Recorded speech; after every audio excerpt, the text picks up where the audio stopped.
Please take a moment to take out the reading handout you were given in English class yesterday and that you read together. It is the ACT reading passage that is the excerpt from A Map of Home. Hello, everyone. I'm Ms. Fisher, and today we will begin reviewing the reading portion of the ACT. I wanted to start by reviewing the test as a whole. I want to go over what you will expect and what to see when you get to the reading portion. So you have 35 minutes for 40 questions. Those 40 questions are broken into 10 questions per passage, or 4 passages with 10 questions each. Each of those passages will be the same type of passage in the same order every time you take the ACT. Those passages include a literary narrative, which is fiction, and then 3 nonfiction passages, which include passages, articles, essays that deal with either the social sciences, then the humanities, and then the natural sciences. Our passage today, we are going to start with the literary narrative. There are also 5 types of questions you can expect to see on the reading portion. A global question, these are like our big picture questions about the passage as a whole. What is the point of view of the entire passage? Maybe the theme, meaning of the passage as a whole. Then there are inference questions. These are questions that you have to infer.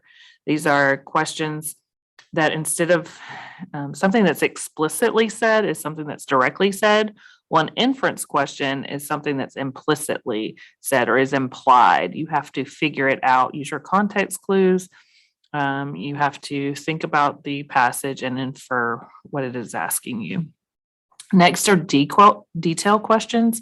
These are more like your recall questions. These are details within the passage, and they're asking you usually directly what is happening or about a character or something in the passage. Next are vocabulary and context. So there's a difference if you've studied denotation versus connotation. Denotation is the dictionary definition of the word. Connotation is the feeling around the word or what the word is meaning in context of the passage. This is what vocabulary and context is usually asking you about. It can be tone of the word. It could be what the word is meaning in context to a specific paragraph or part of the text. Next are function questions. These can be asking you about devices such as similes or metaphors and what that device is functioning as or what is being used for in the passage. It could also be a specific character and a character's role. Those are the function questions. Now let's move into the passage itself. You read this passage yesterday with your English teacher. It is a narrative, so it's fiction. You are very used to reading short stories and novels that are literary narratives or stories. This is an excerpt or a passage adapted from the novel A Map of Home. So you read this yesterday, most of you did. We're going to start by looking at question number 1. So question number 1, right off the bat, we see the point of view from which the passage is told is best described as that of. So we have a couple ways to figure out point of view. The easiest way is to look at our personal pronouns. So if we go back to our passage, the very first sentence, I don't remember how I came to know this story, and I don't know how I can possibly still remember it. We have the personal pronoun I 4 times in just the first sentence, which indicates that we have a story told from the first person perspective. And our answers indicate that the point of view does not change. So we know if first person is told at the beginning, the entire passage is told from first person point of view.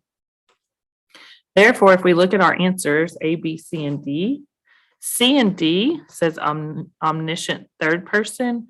D is limited third person. So even if we don't know what omniscient third person narrator is, which omniscient means all knowing, you know about all the characters, or we don't know what limited third person, you just know about 1 or 2 of the characters. Even if we don't know what those mean, I know that this passage is not told in third person. So process of elimination, I can cross off C and D.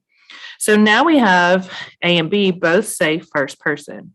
So we know both of our options, A and B, are first person, which would be our identification portion of the answer. So we've identified they're both first person. Now I need to look at the connection portion, which differs from A and B. So A says a first person narrator who recreates a story about her parents and the birth of their first child, events which happened before the narrator was born. Well, if I look in my passage, right after that first sentence, it says on August 2nd, the day I was born, my father, and she goes on to tell the story of how she was named. Well, if I know that this story is about the day she was born and she was on earth the day this story happened, I can tell that A says who recreates a story about her parents and the birth of their first child, events which happened before the narrator was born. Well, that would indicate their first child was not our narrator. However, we know our narrator was born, and this is about the narrator herself. So we can mark A off. Let's double check our answer that's left, B.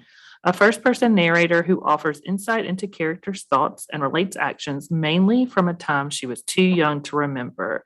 So if we go back to what we read, it offers insight into characters' thoughts and relates actions.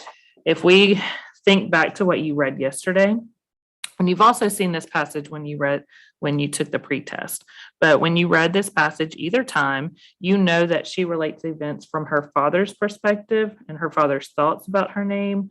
We get thoughts from her mother about her name, and we see actions that happened that day from stories that she has been told. She was too young to remember it. It's the day she was born, but she's been told stories of the thoughts and actions of the characters. So let's read B, make sure. A first-person narrator who offers insight into characters' thoughts and relates actions mainly from a time she was too young to remember.